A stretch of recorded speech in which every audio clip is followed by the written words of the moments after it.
वंदो ज्ञानानंद करी नेमि चंद गुणकन माधव वंदित विमल पद पुण्य पयो निधिनन।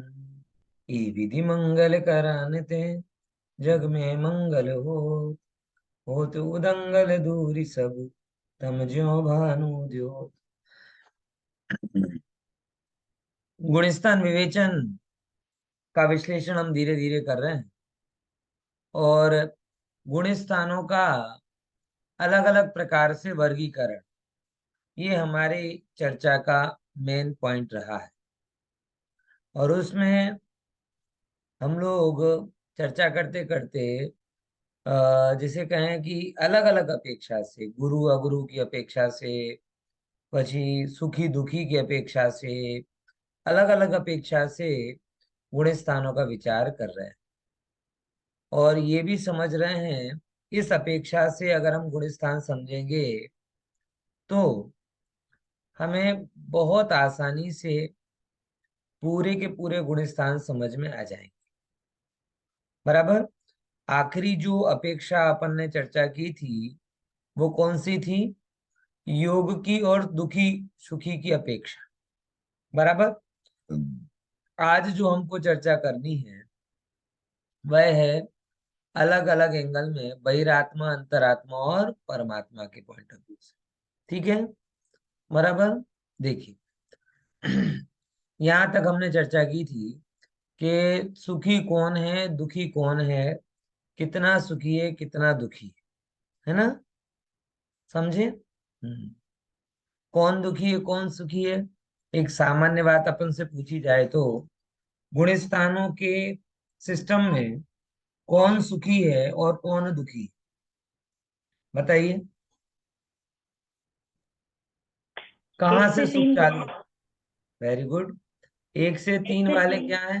दुखी, फिर 4 to 10 एक से तीन दुखी। दुखी है लेकिन फिर भी एक उनमें अंतर है। एक वाला और दो और तीन वाले में क्या अंतर? सम्यक दर्शन प्राप्त एक बार થઈ ચૂક્યું છે, સેકન્ડ અને થર્ડ हाँ, વાળાનું कि बीजा ने એટલા तीजा वाड़ा ने क्यारे क्यारे सुखी थया हशे। क्यारे एक ना एक बार तो એમને સુખ થયો જ હશે, સમ્યક દર્શન થયું જ હશે, કેમ કે એના વગર બીજાને ત્રીજો ગુણ બનતો નથી। આજે સુખી ના હોય પણ ભૂતકાળમાં ક્યારે સુખી હતા જો આવું સિદ્ધ થયું। પછી चौथे से लेकर 10वें तक कैसे हैं? સુખી સુખી दुखी सुखी। Very good. 11वें से आगे तक? સુખી 11th 12th સુખી અને 13 14 અનંત સુખી। हाँ, वेरी गुड। 11th અને 12 11 અને 12 સુખમાં શું ફેર? કે 11 નો સુખ પૂરો ઉદય નથી। પ્રગટ થયો છે પણ ટકશે નહીં અને 12 વાળાનું સુખ ટકશે। આવી વાત અહીંયા કરવામાં આવી। ઠીક છે। આ એક બહુ ઇમ્પોર્ટન્ટ મુદ્દો છે, विचारवा जेવું છે। અને मैं तो ये कहता हूं कि इस वाले मुद्दे को हमारे साथ में बिल्कुल जोड़ के रख देना चाहिए। जब जब भी हमें जगत में लगे ये बड़ा सुखी है, एक ही प्रश्न करना, कौन से गुणस्थान वाला? बस। किसी को भी आप देखो, मन है ना, मन तो चंचल है। कभी किसी को घूमते फिरते देखता है, आ जलसा करे जो। विचार करो, वो सुखी है कौन सा गुणस्थान वाला है? पहले गुणस्थान वाला। तो सुखी होगा कि दुखी? दुखी। हम्म। कई बार दुखी। मतलब ये गजब है कि हम किसी की एक एक प्रकार की वैभवमयी जीवन देखते हैं ना। ओ इसका अपना शिप है, इसका अपना चार्टेड प्लान है, अभी इसका अपने पास ये है वो है, ना जाने क्या क्या है। हम तुरंत आ जो भाई जलसा છે। कोई आपका मित्र हो, महीने में करोड़ 2 करोड़ कमाता हो, 25-25 लाख कमाता हो, करोड़पति हो, सुखी है सुखी? ये प्रश्न करना, कौन से गुण स्थान वाला? मतलब अनंत दुखी है। बहुत बड़ा मतलब ये, अगर आपको जिनवाणी पर श्रद्धा है तो आपको ऐसे प्रयोग करने चाहिए। फिर प्रश्न आएगा कि हम हम भी एक कदाचित दुखी हूं, लेकिन कम से कम हमारे साथ में एक प्लस पॉइंट है कि हमने सुख को समझ लिया है और सुख के लिए फॉर्म भर दिया। बाकी दूसरों को तो फॉर्म भी नहीं मिला, लेकिन हमारे साथ क्या प्लस पॉइंट है, एक कम से कम हमने क्या किया है, सुख को समझ लिया है, प्लस सुख का फॉर्म भी भर दिया है। यानी अब जब भी वैकेंसी निकलेगी, तब कौन सिलेक्ट होगा, बोले हम सिलेक्ट। वो पैसे वाला यहीं रह जाएगा, वो वैभव वाला यहीं पड़ा रह जाएगा, और जिसने आत्मा को समझा है वो सुखी हो जाएगा। ये बात हमें यहां से समझ में आ जानी चाहिए। ठीक है, बराबर। तो और कोई चीज समझो या ना समझो, बड़े से बड़ा क्रिकेटर हो, एक्टर एक्ट्रेस हो, को राजनेता हो, अभिनेता हो, पैसे वाला हो, पब्लिक क्या कहते हैं, पब्लिक का बहुत प्रिय हो, जनप्रिय हो, लोकप्रिय हो, लेकिन आपको एक ही बात ध्यान में रखनी है। कौन सी? अगर वह मिथ्यात्व गुण स्थान में है तो दुखी है, और जो जो व्यक्ति आगे बढ़ा है वो ही सुखी है। आगे की गुणस्थान की समझ ना भी हो तो चलेगा, लेकिन सुख की सही समझ कर लेना। मैंने आखिरी क्लास में बोला भी था कि एक शब्द जिसे मैं गुजराती डिक्शनरी से डिलीट करना चाहता हूँ, वो कौन सा है? सुखी। सुखी। और गुजराती डिक्शनरी में से अगर एक सुधार करना चाहता हूं तो ये चाहता हूं कि सुखी का अर्थ बदलकर परिग्रही करना चाहता हूं, या परिग्रह। जिसे तुम सुखी कहते हो परिग्रही है, सुखी नहीं। और परिग्रह तो स्वयं दुख कम हो जाए। हाँ। जिस दिन समाज धन के इस व्यामोह से मुक्त हो जाएगा, उस दिन सच्चे सुख के लिए वो कम से कम मिले ना मिले, लेकिन एक बार दरवाजा तो खटखटाएगा, भैया अब हमें सुख चाहिए और कुछ नहीं। इतनी सी बात है। ठीक है। हाँ, चलिए आगे बढ़ते हैं। अब अपन पढ़ते हैं ये बहिरात्मा, अंतरात्मा और परमात्मा की अपेक्षा भी। कौन पढ़ेगा आज? नए लोगों में से किसने नहीं पढ़ा है काफी टाइम से? दिनेश भाई को आज पकड़ते हैं। हाँ, बोलो। हाँ, गायब हो जाते हैं वो, आज उनको पकड़ के पढ़वाते हैं। चलिए चलिए चलिए, पढ़िए।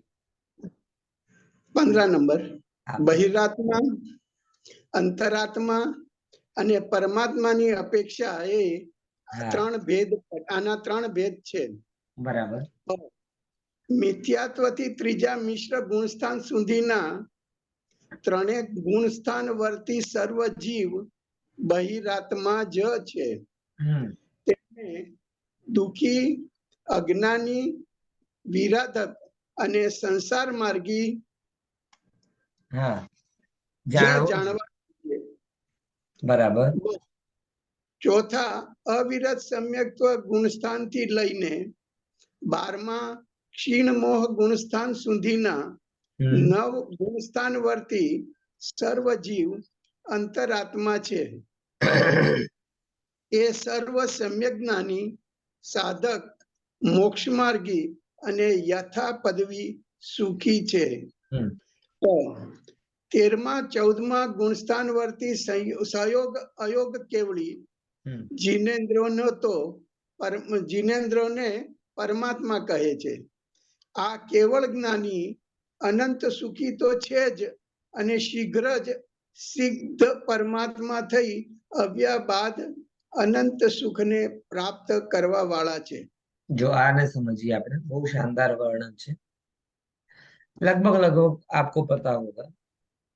चैडाल अगर आपने पढ़ी है, लगभग हाँ, पढ़ी है सबने, तो ये बात बिल्कुल બૈરા क्लियर हो जाएगी कि बहिरात्मा यानी कौन? देह जीव को एक गिने, बहिरात्म तत्व मुदा है। मुदा मतलब मूड। जो मोही जीव देह और आत्मा को गिनता है एक, वो कहलाता है बहिरात्मा। ठीक है, हम थोड़ी, हमने तो पढ़ लिया है शास्त्रों में कि आत्मा ने शरीर अलग अलग है। जो एक माने वो बहिरात्मा है, हम तो बहिरात्मा है ही नहीं, है ना। मान्यता की बात है ना। और जब तक जो जो जीव शरीर के सुख में अपना सुख मान रहा, शरीर के दुख में अपना दुख मान रहा, शरीर की प्रशंसा में अपनी प्रशंसा मान रहा, शरीर की निंदा में अपनी निंदा बुराई मान रहा, वो सारे जीव कौन है? बहिरात्मा है। ये मान्यता की बात है, कथन की बात नहीं। ठीक है।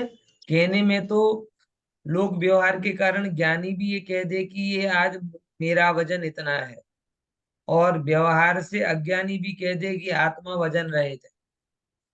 अब दोनों में से बात का वजन किसका? समझे? अज्ञानी क्या कह रहा कि आत्मा का वजन नहीं होता, और ज्ञानी ये कह रहा है कि मेरा वजन इतना इतना है। अब दोनों में बात का वजन किसका, किसकी बात वजनदार है? तो अज्ञानी सही ज्ञानी बोलते की। हुए भी निर्णय रहित है, इसलिए उसकी बात वजनदार नहीं। और ज्ञानी व्यवहार की भाषा बोलते हुए व्यवहार को व्यवहार जान रहा है, इसलिए उसकी बात में वजन। ये जिनवाणी है। यहाँ कहने से कोई धर्मात्मा नहीं होता, करने से भी कोई धर्मात्मा नहीं होता। यहाँ तो धर्मात्मा का सिस्टम आपकी मान्यता से जुड़ा हुआ, जैसा है वैसा मानो। बराबर। ये बात यहाँ पर थोड़ी गंभीरता के साथ में कही जा रही है। तो पहले से तीसरे तक के जीव हाल फिलहाल में कैसे हैं? बोले बहिरात्मा ही। चौथे गुण स्थान वाला जीव कौन सा है? चौथे गुण वह भी स्थान वाला जीव अंतरात्मा। अंतरात्मा मतलब ऐसी आत्मा जो परमात्मा बनने के मार्ग पर जा रही। तो उस आत्मा ने जब एंट्री ली, तो उस एंट्री को क्या बोलते हैं? अंतरात्मा। बराबर। जो आत्मा परमात्मा बनने के मार्ग पर जा रही है, उसकी एंट्री को अंतरात्मा बोलते हैं। और वो कैसे होता है? देह और आत्मा को भिन्न भिन्न जानकर। कैसे हो रही है? देह और आत्मा को भिन्न भिन्न जानकर। बराबर। ये चीज भी थोड़ी समझने लायक है। जीवों को तो कुछ पड़ी नहीं है देह और आत्मा की भिन्नता की, और कहते हैं अंतरात्मा। ऐसे नहीं। फिर परमात्मा कौन होता है? बोले जो 13वें 14वें गुण स्थान वाले हैं, वो 13वें 14वें सिद्ध भगवान है, परमात्मा है। क्योंकि मोह क्षय के अभाव से वो हो जाता है। तो चौथे से लेकर 12वें तक, 12वां क्षीण मोह गुण स्थान सुधीना सर्वजीव अंतरात्मा छे, और उसके ऊपर के सारे जीव क्या है? परमात्मा। आगे का पढ़िए, कोई दिक्कत तो नहीं ना इसमें? आप नहीं मुझे नहीं इतना नहीं। बता दिए, आपके पूर्व ज्ञान की परीक्षा ले लो, कि अंतरात्मा के 3 भेद हैं। कौन कौन से? बोलो खुशी में। उत्तम मध्यम। उत्तम हाँ मध्यम जगत। हाँ। अब गुणस्थान बोले, ऐसे नहीं। हाँ, गुणस्थान चल रहा है तो गुणस्थान को हम जवाब देना पड़ेगा ना। कौन सा हाँ। उत्तम अंतरात्मा है, कौन सा मध्यम अंतरात्मा है, कौन सा जघन्य अंतरात्मा है? सर जगन्य चौथा और पांचवा गुणस्थान वाला, हम्म। हाँ छठे से 11वां गुणस्थान वाला मध्यम, और 12वां गुणस्थान वाला उत्तम। बराबर है इनका उत्तर। हाँ। 6 ચાર to થી 10 છ છે ને है, ચાર મિનિમમ થી છ बोलो इतना। 6 ચાર to हाँ। શું કીધું? મધ્યમ વાળું 6 to 10 છે ને 6 to 10। પાંચમા છે મારા મધ્યમ, हाँ। 5 થી 5 થી 11 મધ્યમ. अच्छा, 5 થી 11 મધ્યમ, કે 5 થી 12 ફરીથી બતાવે. હવે બધા ભેગા મળીને નક્કી કરો. આવું ના ચાલે, આમ સંમતિ જોઈએ. હે, નહીં તો છેડાલાના નંબર પાછા કરી દેજો. બોલો બોલો કરી. હા. સર બે પરિગ્રહ ના વગર મુનિ દશા उत्तम मध्यम अंतर अंतर्यामी। आत्म है जे देश व्रति अनगारी, जगन कहे अविरत समदृष्टि तीनों शिव मग चारी। द्विविध संग बिन सुध उपयोगी, मुनि उत्तम निज ध्यानी। આવે છે પંક્તિ યાદ? હવે અર્થ તમે કરજો. એમાં મને તો એકચ્યુઅલમાં બે વિવક્ષાઓ સમજાવવાની હતી, પણ હજી તો તમે લોકો ભૂલી ગયા છો, એટલે અત્યારે હું એને નહીં કહીશ, તમારે વાંચવા ઉપર મૂકીશ. બરાબર? એટલે કઈ કઈ અપેક્ષાથી કોને કોને શું કહેવામાં આવે છે. બરાબર? એમાં થોડુંક ભેદ પડે છે, તમને કહી દઉં. જે તમે बीतरा विज्ञान में जो पढ़ के आए हो और छैडाला में जो है, इन दोनों में थोड़ा सा अंतर है भाई, इतना समझ। उसकी अपेक्षा आपको मुझे एक्चुअल में चर्चा में लेनी थी, वो अब आप लोग पढ़ के आइए, फिर चर्चा करें. સર ठीक? પછી રહી જશે, તમે तो અત્યારે रही નહીં जवा दो, कई वांधो नहीं, 500 એ तो તમે कई. એકચ્યુઅલી છેડાળા કરતા ત્યારે તમે કીધું હતું. હા, મેં કીધું તો એટલા માટે હું એટલું કીધું યાદ હોય. નથી. જે કીધું ના હોય પૂછતો નથી, એ તો સટાસટ કહી દઉં છું. બરાબર? થોડું વિચાર કરજો. એમાં એક અપેક્ષા અલગ અલગ આવે છે.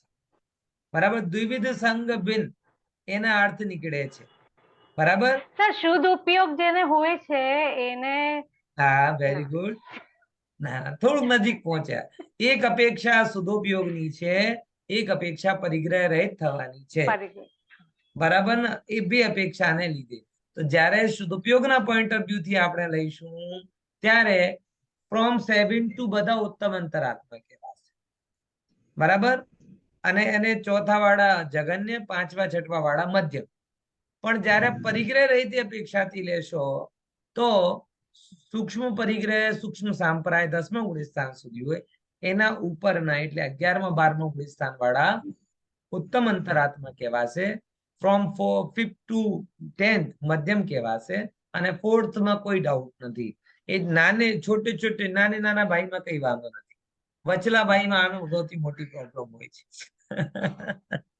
હે? હા, क्लियर हुआ? तो दो अपेक्षा अलग अलग है.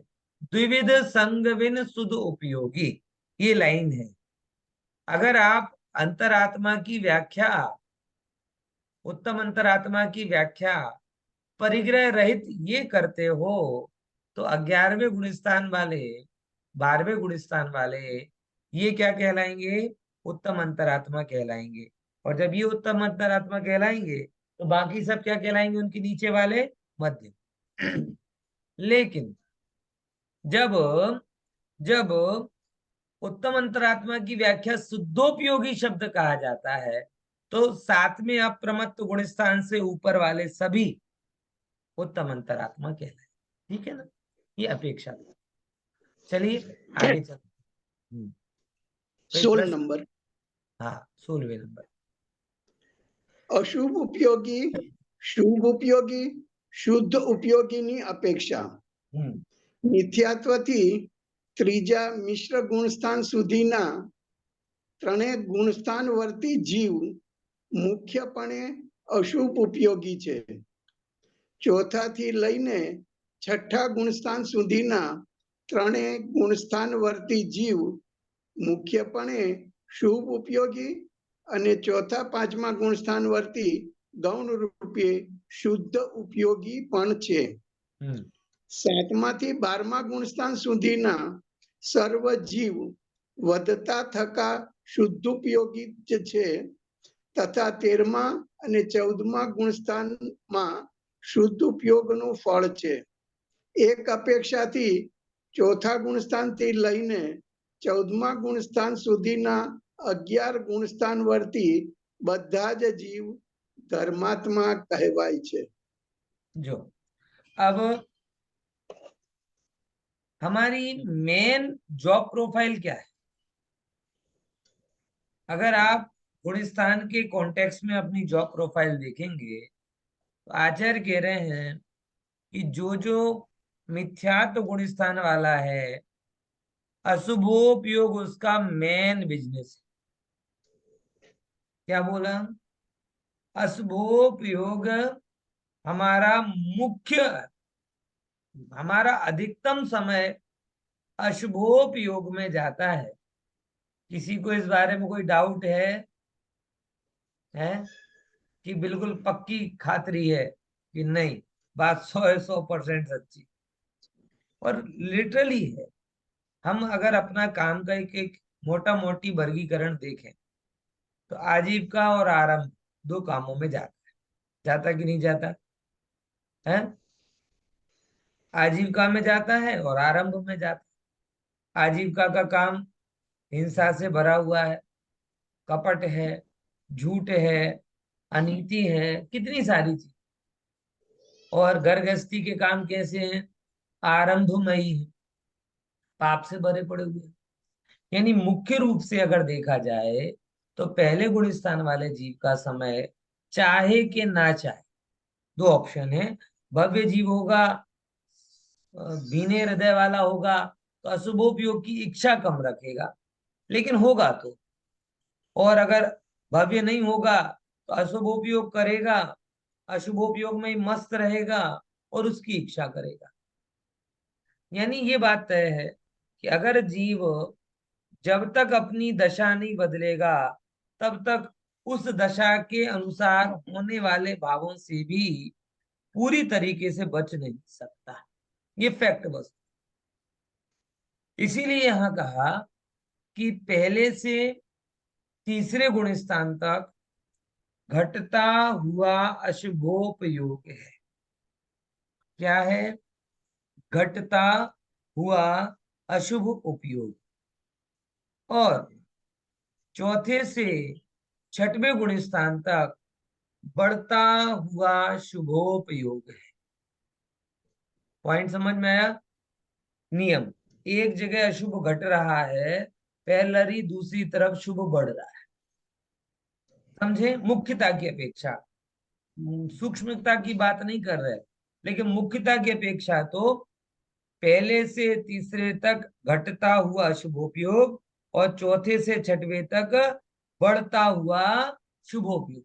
और ये स्पष्ट है कि चौथे गुण स्थान वाले का जितना शुभोपयोग होता है, क्यों?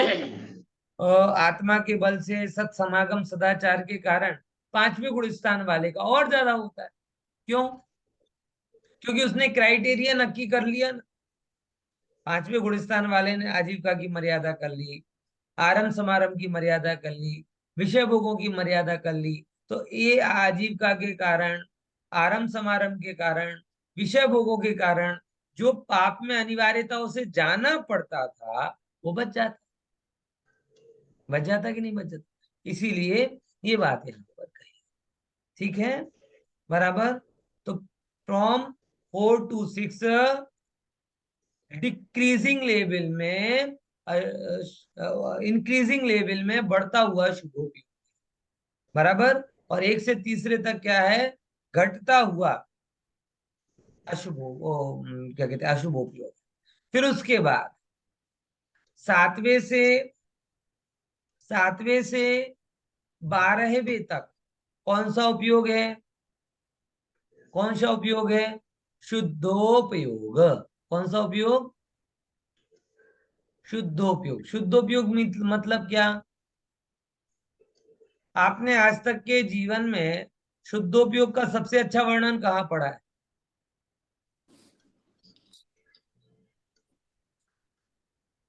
पढ़ लिया है, ये तो पक्की बात है। और पढ़ लिया है मतलब मैं कह रहा हूं तो पढ़ा भी है ही मैंने। और मैंने पढ़ाया है मतलब परमागम ऑनर्स में ही पढ़ाया होगा। अब बताओ। विविध संगपिन शुद्ध उपयोगी। नहीं, और अच्छा वर्णन है, छेड़ाला में है, लेकिन कहाँ? बहुत પાંચ मार्मिक वर्णन। પાંચ हाँ, પાંચ મામા 5 માંથી एक આગળ વધો ને, 7 હોય ना? 7 नहीं होता? છઠ્ઠું हाँ, छठवीं ढाल હોય, બરાબર ને? અને છઠ્ઠી ઢાલના છઠ્ઠા નંબરના, છઠ્ઠા, સાતમા, આઠમા, નવમા નંબરના જે પદ છે, જ્યાં ધ્યાન ધ્યાતા, મેં કીધું તું યાદ કરજો. કીધું તું હે? હા, મેં સગા મોઢાથી કીધું તો તમને સગા કાનથી સાંભળ્યું? હે? હા, જો મેં સોતેલા મોઢામાંથી કીધું હોત તો તમે સોતેલા કાનમાંથી સાંભળો, ચાલે. હા, ખ્યાલમાં આવે છે કે નહીં? ખરેખર બહુ ભાગ. अभी क्या है, अपन लोगों की दशा कैसी है, तोते जैसी है। अपना दिमाग तो कुछ चलता नहीं।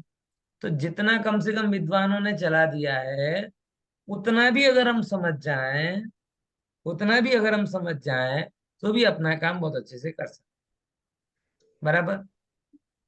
ऐसे एक जगह में गया था, वहां पे एक सेल्समैन था, वो बात कर रहा था। उससे एक एक व्यक्ति ने कहा, साहब हमारा दिमाग बहुत ज्यादा चलता नहीं है, हम सेल्समैन कैसे करते हैं? बोले, दिमाग चला के बेचो तो अच्छी बात है, बहुत अच्छी बात है। तो अगर दिमाग चलाओगे तो कंप्यूटर बन के बेचोगे, और अगर कंप्यूटर बन के नहीं बेच पा रहे हो तो टेप रिकॉर्डर तो बन ही जाओ। तो समझा नहीं? बोले बड़ा सिंपल है, हम जो समझा रहे हैं उसको पैसे का पैसा रिकॉर्ड कर लो, और पैसे का पैसा बोलते बेच रहो। का काम कर जाओ।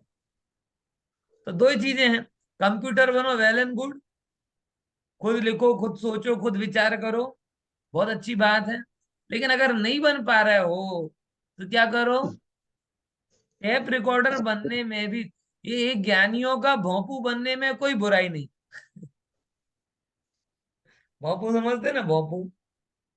हाँ, मेरे बच्चों हाँ, तो वो कहते हैं कि ज्ञानियों का भोंपू बनने में कोई बुराई नहीं।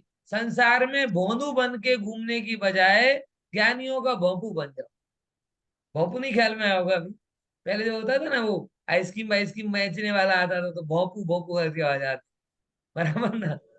वो रिक्शा में रिक्शा वाला रिक्शा में भेजा था। वो बलून जैसा होता था, और वो दबाता तो पर्टिकुलर यही आवाज आती, भोंपू ऐसी आवाज आती। तो उसे बोलते थे भोंपू। सर अगर ટેપ રેકોર્ડર થોડોક સારો વર્ડ છે. है ટેપ રેકોર્ડર રાખો ને સર, થોડો સારો વર્ડ.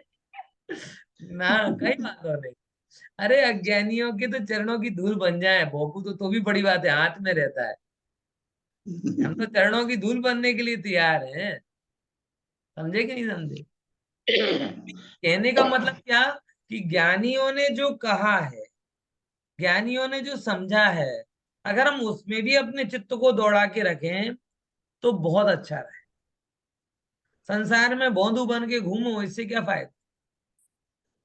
पता ही नहीं चल रहा क्या हो रहा है, सुख क्या है, दुख क्या है। पूरी जिंदगी सुख की चाह में निकाल देते हैं। हमारे भोंदू पने की पराकाष्ठा देखो, कि पूरी जिंदगी सुख के लिए दौड़ते हैं, तड़पते हैं, तरसते हैं, उसके बावजूद भी सुख के नाम पे कुछ नहीं मिलता है। बराबर ख्याल में है? इसीलिए कह रहे हैं कि अगर आपका स्वयं का चिंतन चले तो बहुत अच्छा, नहीं हो तो ज्ञानियों ने जो लिखा उसको अपने दिमाग में रखो, और फिर उसके आधार पर विचारना चालू। तो शुद्धोपयोग का बहुत ही मार्मिक वर्णन छेड़ालाकार ने लिखा है, दौलत राम जी ने। छठी, सातवीं, आठवीं, नौवीं जो छंद है, तीन पद है उनके, बहुत बढ़िया है। 6 से चालू होता है, 9 तक चलता है। मेन तीन है वहां पे। ध्यान ध्याता देह का विकल्प नहीं, प्रमाण में निक्षेप का विकल्प नहीं, साध्य साधक साधना का विकल्प नहीं, बराबर ज्ञान ज्ञाता ज्ञेय का विकल्प नहीं। बहुत ही मार्मिक वर्णन है। आज दो दो होमवर्क आपको मिल गए। आज तो छेड़ाला खोलनी पड़ेगी, है? समझे कि नहीं समझे? अरे भाई, ढाल तो वैसे सुरक्षा के लिए होती है, और संसार के युद्ध भूमि में अगर छेड़ाला की ढाल नहीं होगी तो मर जाओगे। इसलिए कभी कभी, इसीलिए मैं कहता हूँ एक परंपरा बहुत अच्छी है। कौन सी परंपरा? पढ़े हुए के पाठ की परंपरा। क्या बोला? पढ़े हुए की आप कभी सुनते पढ़ते हो ना, तो जो आपने पढ़ लिया है, फॉर एग्जाम्पल 6 डाला आपने पढ़ लिए, तो काम कर रहे हो ना, साथ में 6 डाला चला दो, तो क्या होगा? पैरेलली आपका पूरा रिवाइज हो जाएगा। दृढ़ संग्रह चला दो, रिवाइज हो जाएगा। क्रमबद्ध पर्याय चला दो, रिवाइज हो जाएगा। ये जो पाठ की परंपरा है, अभी तो अपने को कुछ करना नहीं है। अपन ने अपना नया भोंपू ढूंढ लिया है, मोबाइल, अपने हिस्से पे वो गाता रहेगा, है? समझे कि नहीं? हम ज्ञानियों के भोंपू, ये हमारा भोंपू है। है, बोलो। हाँ, ठीक है, समझे? तो उसको उसके काम पे लगा दो, तो हमारा जो भोंदू मन है वो थोड़ा थोड़ा इसमें लगा रहेगा, सुनता रहेगा, रिवाइज होता जाएगा। आपका अशुभ उपयोग बच जाएगा, शुभ उपयोग में आप आ जाओगे, तत्व की समझ आ जाएगी। और रियल में एक और ये काम जो मैं बारंबार करता हूँ, शांति से बैठे हो जब भी हो, यहाँ वहां के विचार करने की बजाय अच्छा सुन, आंखों को रिलैक्स दो, दिमाग को अलर्ट। हम क्या मोबाइल में चैटिंग और व्हाट्सएप में जाते हैं ना, तो आंखें भी रिलैक्स, तो उसको उसको साइड। शब्दों की ये खूबी है कि दूर से भी पकड़ लेते हैं, आंखों की कमजोरी है, उसे फोकस करना। समझे कि नहीं समझे? तो थोड़ा डिस्टेंस से अगर ये काम चलता रहे तो अच्छा है, बढ़िया है। समझे कि नहीं समझे? पहले की परंपरा ये थी, पहले तो माताएं बहनें कंठस्थ करती थी। मैंने तो बहुत देखा है ऐसा कि मम्मी, मुझे अभी भी, अब तो खैर वो दृश्य दुर्लभ हो गए। मैं जब छोटा था तो सारी घर की लेडीज शाम के जल्दी काम पूरे करके गर्मियों में छत पर बैठती थी, धाबा ऊपर। અને પછી આમ જ દાદીઓ નાનીઓ બધા પાઠ કરે, કઈ ભજન ગાય, કઈ બારે ભાવના પડે, કઈ વિનતી વાંચે, આવા અને બધા છોકરાઓ એમને એમ करता। ये नित्य क्रम हो, यहाँ पे भी लगभग सब जगह होता है। अभी तो काम पूरा करके मोबाइल देखो, काम पूरा करके टीवी देखो, वो सिस्टम ही अलग हो गया। और उसमें लाइट 24 इलेक्ट्रिसिटी जाती थी, ये सबसे बड़ा वरदान होता है। अभी इलेक्ट्रिसिटी जाती नहीं तो दिमाग की बत्ती जलती नहीं। इलेक्ट्रिसिटी जाए थोड़ी देर, और मैं तो मोबाइल की बैटरी भी जाए, तब थोड़ा अपनी आत्मा चार्ज हो। अभी आत्मा डिस्चार्ज हुई जा रही। समझे कि नहीं समझे? अच्छा रहेगा थोड़ा वो याद करते तो अच्छा सा, लोग शांति से बैठना तो सीखे। इतनी उतावल हो गई है जीवों को कि आधे घंटे के लिए, कि हमारे बच्चों को पावर कट का तो पता ही नहीं, पावर कट क्या होता है। और हम ऐसे सूरमा थे कि गर्मियों में 4-4 6-6 घंटे पावर, पूरी रात पावर कट में सो जाते थे। समझे कि नहीं समझे? उसकी भी एक वो थी कि भाई उपसर्ग परिसर सहन करने की क्षमता विकसित होती थी, है ना। मन को अपने आधार पर आनंदित रखने की परंपरा विकसित होती थी। लोग चाहे अनचाहे आजू बाजू लोगों से बतियाते थे, बात करते थे, कुछ होता था। अभी तो ये सिस्टम ही खत्म हो गया। बराबर। तो ये शुद्धोपयोग आप वहां से देखिएगा, तो क्लियर हुआ। तो ये शुद्धोपयोग है। अब ये जो एक और इंटरेस्टिंग बात यहां पर आई कि 12वें तक शुद्धोपयोग बोला, आफ्टर 12th क्या बोला? बहुत सुंदर शब्द बोला है। क्या है? શુદ્ધોપયોગ શુદ્ધોપયોગ નો ફળ।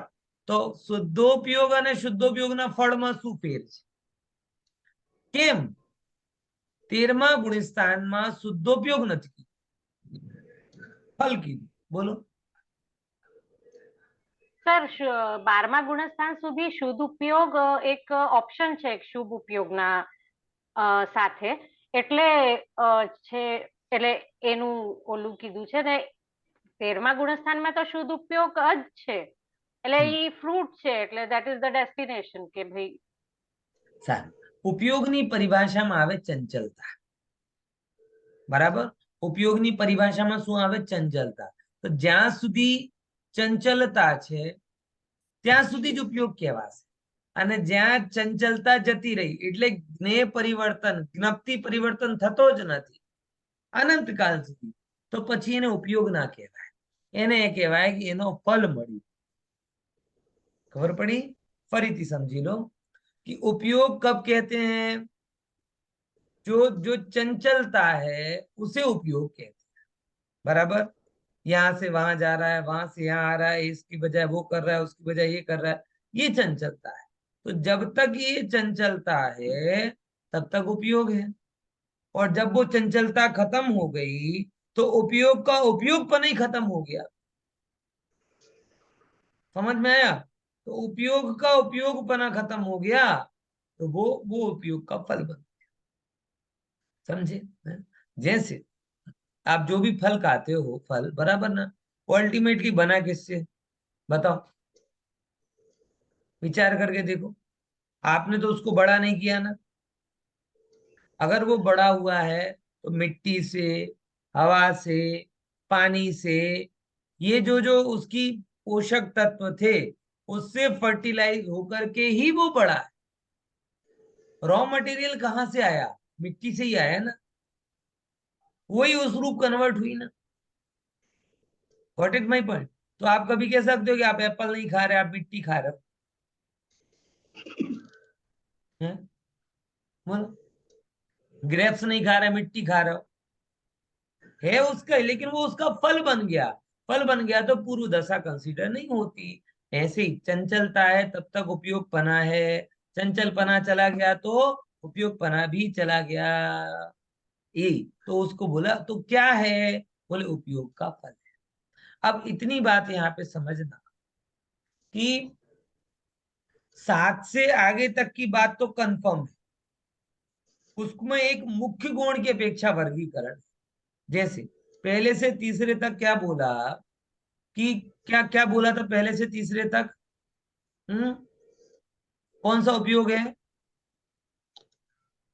अशुभ उपयोग। घटता हुआ अशुभ। अशुभ अशुभ। अशुभ अब कई लोग क्या करते हैं, इसी चीज के आधार पर कहते हैं कि पहले गुणस्थान वाले को शुभोपयोग होता ही। ये बात गलत। यहाँ जो कथन है मुख्य और गौण की अपेक्षा से, मुख्य और गौण की अपेक्षा मतलब अधिकतम समय पहले गुणस्थान वाले का अशुभोपयोग होगा। लेकिन उपयोग का एक नियम भी है कि हर अंतर मूर्त में पलटता है, और पलटता है इसका मतलब क्या हुआ कि कचाई भी हो तो भी उसको अंतर्मूर्त के बाद शुभोपयोग होगा ही होगा, और समवसरण में भी हो तो उसको अंतर्मूर्त के बाद अशुभोपयोग होगा ही होगा। समझ में आया? ख्याल में आ रहा कि नहीं आ रहा? સર એક પ્રશ્ન હતો हाँ સર, એમ આપણે એમ કહીએ છીએ ને કે ઘણી વાર કે શુભ ઉપયોગ એને જ કહેવાય કે જે ચોથા ગુણસ્થાન પછી સ્ટાર્ટ થાય, એટલા માટે કે જેમને સાચું દેવગુરુ શાસ્ત્રનું કોઈ પણ સંબંધિત વિચાર હોય એ શુભ ઉપયોગ કહેવાય, તો એના પહેલા તો શુભ ઉપયોગ હોય જ નહીં ને ना, પ્રેક્ટિકલી? ऐसा नहीं कहते, ऐसा नहीं कहते। सच्चा शुभ वो अलग बात। मतलब शुभत्व की प्रतीति होने पर जो उपयोग की निर्मलता हुई, अगर आप ये शुभ उपयोग मान रहे हो तो वो चौथे से होता है। लेकिन शुभ का मतलब क्या है? करुणा का भाव, समता का भाव, भक्ति का भाव, सरलता का भाव, विनय का भाव, ये जो तमाम गुण धर्म है वो भी शुभोपयोग के चिन्ह हैं। और जब शुभोपयोग की परिभाषा ये होती है तो कोई भी व्यक्ति हो उसे एक ना एक बार तो अंतर्मूर्त में शुभोपयोग होता ही होता है। ये बात। हाँ वो अलग है जो अपन कह रहे हैं, वो सम्यक दर्शन की मुख्यता के लिए बात कर रहे हैं, तो मुख्यता गुणता की बात अलग है। बाकी सामान्यतया तो उपयोग का नियम यही होता है कि कोई भी हो अशुभ से बदलकर शुभ में जाएगा और शुभ से बदलकर अशुभ। सर्वार्थ सिद्धि का देव हो तो भी उसे अंतर्मूर्तवाद अशुभ उपयोग होगा, ये नियम है। वैसे तो 1 से 3 तक घटता हुआ अशुभोपयोग मुख्यतया, गौण रूप से उसको भी शुभोपयोग होता है। अगेन 4 से 6 तक बढ़ता हुआ शुभोपयोग मुख्यतया गौण रूप से उसको भी अशुभ उपयोग होता ही। अशुभोपयोग ही होता है कि उसके पास तीसरा ऑप्शन भी है, शुद्ध उपयोग दो उपयोग। जो यहाँ एक बात आपको बतानी है कि हमारे मित्र पक्ष में जो है व्यक्ति, वो एक बात को कहते हैं इसी के आधार पर कि शुद्धोपयोग 7वें गुण स्थान से होता है। क्या बोला? ऐसा वो बोलते, और उसमें मेन बेस कौन का किस देते हैं? यही वाला कि पहले से तीसरे तक क्या है? अशुभोपयोग बोला। चौथे से छठवें तक शुभोपयोग, शुद्धोपयोग तो ऊपर से बोला। तो हमें यहाँ इतना समझना है कि अगर यही बात को माना जाए कि ये कथन सर्वथा है तो इसमें दो आपत्ति आएंगी। कौन सी आपत्ति? आपत्ति नंबर 1 कौन सी? कि फिर पहले गुणस्थान वाले को शुभोपयोग का मिल जाएगा। निषेध हो जाए, और शुभोपयोग का निषेध हो जाएगा तो फिर दूसरा प्रश्न आएगा कि जो द्रव्यलिंगी ग्रव्यक तक जाता है वो किसके बल से जाता है, अशुभोपयोग के बल से कि शुभोपयोग के बल से। आई कि नहीं ये बात समझ में? तो वो बात तो बैठेगी नहीं। दूसरे नंबर की बात, मुनिराज को कर्म बंधन, मुनिराज को कर्म बंधन 10वें गुण स्थान तक बोला है। तो फिर प्रश्न आएगा कि अगर वो उनको मात्र शुद्धोपयोग ही है तो क्या शुद्धोपयोग बंध का कारण भी है, और अगर वो बंध का कारण है तो फिर जो बंध का कारण है वो मुक्ति का कारण कैसे हो जाएगा। यानी हमें ये मानना पड़ेगा कि मुनिराजों को फ्रॉम 7 to 10 मेनली शुद्धोपयोग होता है, इंटेंशनली शुद्धोपयोग होता है, लेकिन अबुद्धि पूर्वक अगर कषाय पड़ी है तो उन कषायों के कारण अशुभोपयोग या शुभोपयोग भी हो रहा है। क्योंकि अगर कर्म बंधन चल रहा है तो इंटरनली कुछ ना कुछ तो हो रहा होगा, हुए बिना कर्म बंधन कैसे हो, नहीं तो अन्याय हो जाएगा कर्म। हाँ बोलो, म्यूट है, म्यूट म्यूट छो તમે म्यूट छो। જય જીનેન્દ્ર आ जाइए। પ્રશ્ન કે 7મા ગુણસ્થાન પછી અશુભ ઉપયોગ તો ના હોય ને? અશુભોપયોગ તમે સમજો એ પણ મુખ્યતાની અપેક્ષા કથન છે। સામાન્ય રીતે એમ કહેવાય છે કે મુનિરાજને અશુભોપયોગ હોતો નથી, છઠ્ઠા ગુણસ્થાનમાં પણ અશુભોપयोग होतो નથી, પણ मुख्यता की अपेक्षा। अगर गौण रूप से देखने जाओ तो जब तक भय संज्ञा है, वेद संज्ञा है, करणान योग उनको अशुभोपयोग माने, ऐसा समझ। वेद का उदय है 8वें गुणस्थान तक, वेद कषाय का उदय, वेद कषाय समझ रहे हैं ना, पुरुष वेद का उदय 8वें गुणस्थान तक, तो वो उसको आप किस में गिनोगे, वो कैसा होता है हम पकड़ नहीं सकते क्योंकि हमें वो दशा का भान ही नहीं, लेकिन कार्य हो रहा है तो कारण का अंदाज लगा। पॉइंट समझ आया? तो मुनिराजों को जो कहते हैं अशुभोपयोग नहीं होता, ये करणान योग का कथन नहीं है, सामान्य कथन है। टोडरमल जी साहब ने मुख्य प्रकाशक में इसका खुलासा किया कि उनको सर्वथा अशुभोपयोग का नाश नहीं होता। अगर सर्वथा अशुभोपयोग का नाश हो जाए तो कर्म बंधन कैसे हो, यानी अंदर में पड़ रहा है, इसका मतलब हमारे जैसा अशुभोपयोग होता है ऐसा भी नहीं है। कैसा होता है वो जानते, हमें नहीं पता, लेकिन होता है इतना जरूर। क्यों? क्योंकि कर्म बंधन, बराबर? ठीक है, ख्याल में? हाँ बोल, कहीं पूछ रहे हैं? કર્મ બંધન તો શુભ ઉપયોગ થી બી થાય જ ને, અશુભ बराबर। ઉપયોગ ની ક્યાં જરૂર? वेद कर्म किसमें गिनोगे आप? અને લોભ લોભ કસાય આપણે ગણીએ તો એ શામાં ગણવાની? लोभ दोनों रूपों में चलती, धर्म का भी लोभ होता है, विषयों का भी लोभ। मतलब ये समझो अपने को कुछ भी पता नहीं चलेगा, ये जो उपयोग का विभाजन है ये बहुत स्थूल दृष्टि पर है, इतना समझो, सूक्ष्मता के साथ नहीं। करणान योग का जो विभाजन होता है वो सूक्ष्म लेवल पर हो, तो हमें तो इतना समझना है कि करणान योग के आधार पर अगर यहाँ दिखाई दे रहा है कि उनके बंधन है तो कहीं ना कहीं सूक्ष्म रूप में वो चल रहा होगा, हमें उससे कोई फर्क भी नहीं पड़ता। अरे मुनिराजों को फर्क नहीं पड़ा तो हमको क्या फर्क पड़ेगा? विचार करके देखो, उनका शुद्धोपयोग चूक जाए तो वो अंदर का परिणाम अपन बाधक साधक कुछ गणे, जब उनको ही प्रॉब्लम नहीं हो रही तो हमें क्या प्रॉब्लम है? होने तो कर्म में जो हो रहा है अपन लौकिक में भी नहीं कहते अब थोड़ो घणું तो बधाમાં હોય शरीરમાં, પણ એને કોઈ ગણવાનું થોડી હોય।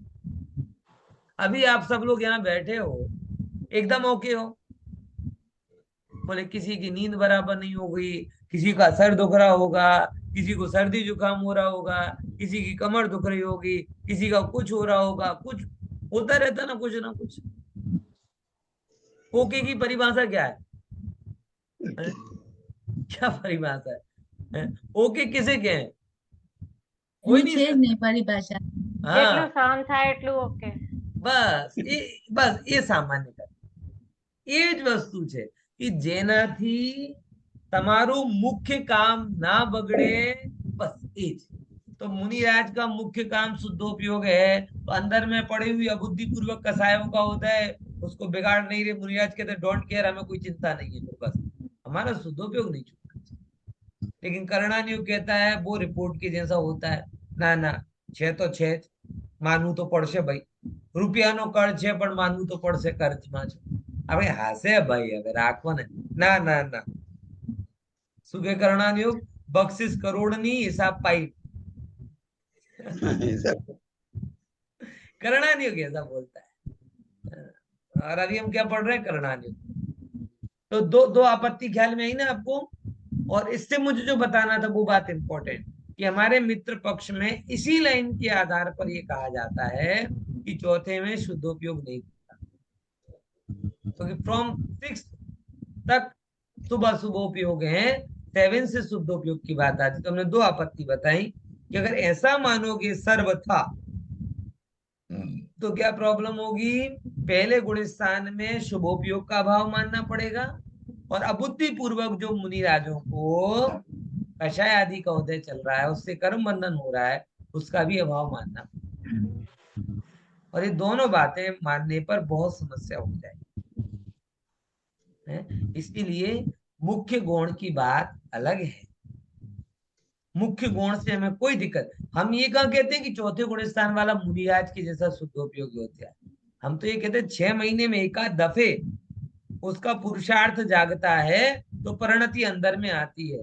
धन्य है मुनिराज, अंतर्मूर्त में अंतर में आ रहा है, और ये ज्ञानी धर्मात्मा 6 महीने में एक आध बार भगवान अंदर, पर एक बार तो आ रहा है ना, ये वाली बात है। ठीक है, तो मुख्य गुण के हिसाब से भेद है, बाकी उपयोग का ऐसे कोई गुण स्थान के आधार पर वर्गीकरण नहीं कर सकते। गुण स्थान के आधार पर वर्गीकरण करने जाओगे तो पहले से तीसरे तक शुभ अशुभ में से कोई सा भी, चौथे पांचवें में शुभ अशुभ शुद्ध में से कोई सा भी, छठे में शुभ ही अथवा गौण रूप से अशुभ भी, 7वें से लेकर 12वें तक शुद्धोपयोग ही। बराबर ख्याल में आया? सबको समझ में आ ही गया होगा कि नहीं आया? आया? कौन बोलेगा जो भी मैंने बोला? अरे नहीं कहता, फरीती बोलो। पहले जा रहा हूं, बोल तो तेरा भागवत कर दो तो। है? प्रश्न पूछे तो फरीती बोलो है? फरीती का। एक થી ત્રણ बोलो। અશુદ્ધ ઉપયોગ, 1 થી 3 ગુણસ્થાનમાં અશુભ मैं क्या ઘટતા कीधु?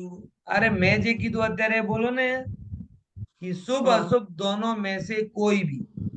ओके, પછી ચોથા પાંચમા માં બોલો હવે। ચોથા પાંચમા માસ બંને શુભ ને અશુભ બંને શુદ્ધ क्या गयो? शुद्ध શુદ્ધ क्या પણ गयो? હોય, हाँ, पण શુદ્ધ तो लगाड़ो। અર્થાત मुख्य गुण में ना राखो पर पण में तो राखो, पण में ज नहीं राखो तो साधक दशा केवी? तो चौथे છઠ્ઠા શુદ્ધ पांचवे में तीनों तीनों बराबर। પછી छठवा में શુદ્ધ શુદ્ધ ઉપયોગ, बहुत શુભ સરસ, શુદ્ધ ઉપયોગ, અને શુભ બંને બંને શુભ ને છઠ્ઠામાં શુદ્ધ શુભ ઉપયોગ, શુભ मात्र ને ગૌણ फक्त, રૂપથી અશુભ. હા, મેનલી શુભ ઉપયોગ અને ગૌણ રૂપથી, બહુ જ ગૌણ રૂપથી કયો ઉપયોગ? અશુભ। અશુભ. બરાબર। પછી સાતમામાં સાતમાંથી આગળ શુદ્ધ ઉપયોગ, મુખ્ય શુદ્ધ સાત. बहुत सरस। सातमाમાં मुख्य रूप से कयो उपयोग होए? मुख्य रूप से ये जो उपयोग गणाए, बाकी अबुद्धि पूर्वक जो कषाय है वो उपयोग में नहीं गिनी जाती, वो अलग है। ठीक है, ये इसके विभाजन। हाँ, चलो आगे पढ़ते हैं, पढ़िए आगे। 17 नंबर। हाँ, ધાર્મિક અધાર્મિક ની અપેક્ષા મિથ્યાત્વથી લઈને ત્રીજા ગુણસ્થાન સુધી ના 3 ગુણસ્થાન વર્તી બધા જીવ અધાર્મિક જ છે, કારણ કે તેઓની પાસે નિશ્ચય સમ્યક દર્શન, જ્ઞાન, ચારિત્ર સ્વરૂપ રત્નત્રય ધર્મ નથી હોતો. ચોથા અવિરત સમ્યકથી લઈને 14મા અયોગી કેવળી ગુણસ્થાન સુધીનું 11 ગુણસ્થાન વર્તી સર્વજીવ ધાર્મિક જ છે, કારણ કે તેમના જીવનમાં રત્નત્રય રૂપી ધર્મ હોય છે. તેઓને ક્રમથી અયથાર્થ પુરુષાર્થી અને यथार्थ पुरुषार्थी पण कही शकाय छे। बहुत बढ़िया। ये जरा थोड़ा विचारनीय बात है। आप सब लोग स्वाध्याय करने बैठ गए, आपको अपनी समाज में, सोसाइटी में एक चीज जरूर मिल गई होगी सुनने को। कौन सी? बहुधर्मिष्ठ થઈ ગયા, बहुधर्मिष्ठ થઈ ગયા। સાંભળવું મળે છે કે નથી મળતું? તમે તો સાધુ જેવા થઈ ગયા।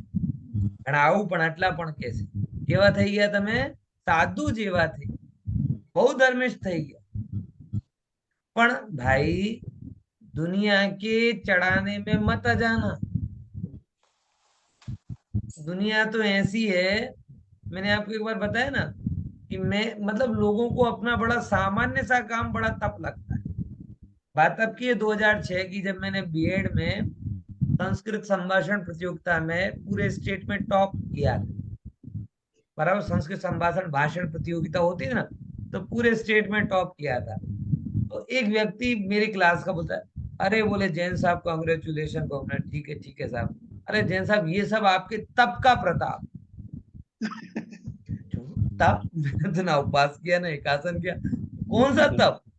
बोले अरे आप रात को नहीं खाते ना, कितना बड़ा तप। ओहो, गजब। रात्र को नहीं खाने रूप सामान्य सदाचार, सामान्य कुलाचार, वो लोगों को क्या लगता है? तप लगता है। अब ऐसे लोगों के लिए अगर आप 2-4 नियम बता दो तो કે ના ના તમે તો જિંદા કેવી રીતે છો, આવું છૂટ કે તમે પછી કે તમને તો ગ્રસ્ત જ ના હોવું જોઈએ, તમે તો સાધુ જ થઈ જવું જોઈએ। ये लोग वही कहते हैं जिन्हें ग्रस्त धर्म का पता नहीं, जिनको ये पता नहीं है कि परमात्मा वीर के शासन में गृहस्थी भी गौरवपूर्ण है। साधुता की तो गरिमा है ही, लेकिन गृहस्थपना भी कम नहीं है। बराबर, समझे कि नहीं समझे? तो दुनिया तो बहुत छोटी छोटी चीजों को बहुत बड़ा मान लेती है, इसीलिए वो आपको तुरंत धर्मिष्ठ बोल देगी। लेकिन अपने प्रति ईमानदार होने के लिए और जिनवाणी को शांति से समझने के लिए आपको एक बात विचारनी पड़ेगी कि जब तक मुझे सम्यक दर्शन नहीं हो रहा तब तक मैं धर्मी नहीं हूं। थोड़ा आपको रूखा लगेगा, क्योंकि लोगों को ये बहुत अच्छा लगता है कि थोड़ा तो हो गए, थोड़ा तो हो गए, और थोड़े थोड़े के नाम पे पूरे संतुष्ट हो जाते। बराबर ख्याल में आएगी नहीं? तो हम सबको ये यथार्थ निर्णय करना पड़ेगा कि धर्मिष्ठ कौन है। बोले चौथे गुणस्थान वाला धर्मी है, उसके नीचे सब अधर्मी, और चौथे से 12वें तक के कुछ धर्मी है, कुछ अधर्मी, और भगवान परम धर्मी। बराबर, ये आपको कभी भटकने नहीं देगा और चने के झाड़ पे चढ़ने भी नहीं देगा। नहीं तो 4 लोग आके कह जाएंगे और आप हवा में उड़ जाओगे, हम तो बहुत धर्म करते भैया, हम तो बचपन से ही धर्म करते यार। लोगों की मान्यता है, कोई परिभाषा तो है नहीं। किसी हमारे ऑफिस में कई लोग हैं जिनसे धर्म, तो अपन तो बहुत धर्म करिए, पर्यूषण में બધું ધર્મ કરી લઈએ, આવું पर्यूषण में બધું જ ધર્મ કરી લઈએ। જે તમને કરાવવું હોય पर्यूषण में કરાવી લો, પછી જાત્રા કરી લઈએ, પાલીતાણાના આમ કરીએ, પેલો કરી લીધું, એટલે એ લોકોને તરત જ એમ લાગે કે બધું જ કરી લીધું, હવે આખા વર્ષ માટે છૂટા। ऐसे कोई धर्म की परिभाषा नहीं, इसलिए धर्मी ज्ञानी होते हैं, बराबर। और परम धर्मी भगवान, बाकी बीच वाले कुछ धर्मी कुछ अधर्मी होते हैं, और हम तो अभी अधर्म ही हैं, अधर्मी ही हैं, धर्मी नहीं। ये बात सुनने पर निराश नहीं होना, बल्कि स्वानुभव रूप सच्चे धर्म को पाने के लिए प्रयास कर, और खासकर अपने लिए सेकंड क्लास कंपटीशन डिसाइड मत करना। समझे कि नहीं समझे? आप फर्स्ट क्लास धर्म की बात कर रहे हो, तो आप सेकंड क्लास कॉम्पिटिटर मत चुनो। नहीं, ये बात ख्याल है। आपके कॉम्पिटिटर छगनलाल मगनलाल नहीं, आपके कॉम्पिटिटर ज्ञानी हैं, मुनिराज हैं। तो कभी धर्म करो तो उनको देखना कि उनने कितना किया है, वैसा कर रहा हूं तो धर्मी। नहीं तो छगनलाल मगनलाल रमनलाल भंवरलाल ये सारे लाल तो संसार में लाल पीले होते रहते। समझे कि नहीं समझे? उनमें कोई दम नहीं है। वो तो खुद कुछ नहीं करेंगे, और उनको देखकर आपको वहम हो जाएगा कि मैं बहुत कर रहा हूं। सबसे बड़ी समस्या यही है कि हम लोग सेकंड फर्स्ट क्लास धर्म की बात करने पर भी सेकंड क्लास कॉम्पिटिटर सेलेक्ट करते हैं, और कुछ के कॉम्पिटिटर तो ऐसे होते हैं जिनकी कोई क्लास ही नहीं, एकदम थर्ड क्लास लोगों के साथ में बोलेंगे आजो पहला तो आप पढ़नत करते हूँ तो आओ गवर्नमेंट, यानी कोई क्लास खरी। ये तो वही बात है कि अपनी बेटी का लड़का करना है, और बोले देखो कचरा वाला 5,000 कमाता है, ये कम से कम 7,000 तो कमाता है, छोकरी क्या बोलेगी? ये बात करो, कचरा वाला जोड़े कंपटीशन करवा, एक क्लास तो राखो, है समझा? डॉक्टर नहीं तो सीए राखो, सीए नहीं तो इंजीनियर राखो, इंजीनियर नहीं तो एटलीस्ट बीकॉम सुधी तो राखो, और नकामा मानस जोड़े कंपटीशन कराओ। बोलो दिनेश, क्या कह रहे? ચોથા થી 12મા ને અધર્મિક કેવી રીતે કયો? સ્વરૂપ સ્થિરતા એ ધર્મ છે, જ્યાં જેટલા અંશે આ નથી એ અધર્મ છે, અપેક્ષા। ઠીક છે, ચાલો વિશેષ ચર્ચા આપણે પછી કરીશું। આમ એક और કેટલા પોઈન્ટ છે જોજો, નહીં તો એ વાંચી લઈએ। જય જીનેન્દ્ર. જય જીનેન્દ્ર, પ્રજ્ઞાબેન ને જય જીનેન્દ્ર કરી દીધું, સારું તો જય જીનેન્દ્ર। હા, એક और છે, વાંચી લો। હા, 18મું હા, 18। મિથ્યા સમ્યક ચારિત્રની અપેક્ષા। હા મિથ્યાત્વ, સાસાદન અને મિશ્ર હા આ ત્રણેય ગુણસ્થાનવર્તી જીવ મિથ્યા ચારિત્રવાન છે, બરાબર। કારણ કે આ જીવ સમ્યક દ્રષ્ટિ નથી હોતા। ચોથા અવિરત સમ્યક્ત્વ ગુણસ્થાનથી લઈને 14મા અયોગી કેવડી ગુણસ્થાન સુધીના 11 ગુણસ્થાનવર્તી જીવ સમ્યક ચારિત્રવાન હોય છે, કારણ કે આ સર્વ જીવ સમ્યક દ્રષ્ટિ છે। જ્યાં શ્રદ્ધા સમ્યક થઈ જાય ત્યાં જ્ઞાન તથા ચારિત્ર નિયમથી સમ્યક અર્થાત યથાર્થ થાય છે। આ પ્રકારે મોહ તથા યોગના સદભાવ અસદભાવની અપેક્ષાથી લઈને મિથ્યા તથા સમ્યક ચારિત્રની અપેક્ષા સુધીના 18 અપેક્ષાઓમાંથી ગુણસ્થાનોનું વિભાજન થઈ શકે છે। બરાબર। આ સિમ્પલ સમ્યક દર્શનની જેમ છે। ફ્રોમ 1 to 3 મિથ્યા ચારિત્ર વાળા, કેમ કે સમ્યક દ્રષ્ટિ નથી। ફ્રોમ 4 to શું કહેવાય આગળ સુધીના જીવો સમ્યક ચારિત્ર વાળા, બરાબર। હવે સમ્યક ચારિત્રમાં શેનો કયો કયો લેવલ છે એ પછી ધીમે ધીમે ખબર આપણે પડે। ઠીક છે, જય જીનેન્દ્ર। જય જીનેન્દ્ર। પ્રજ્ઞાબેન, જય જીનેન્દ્ર। છે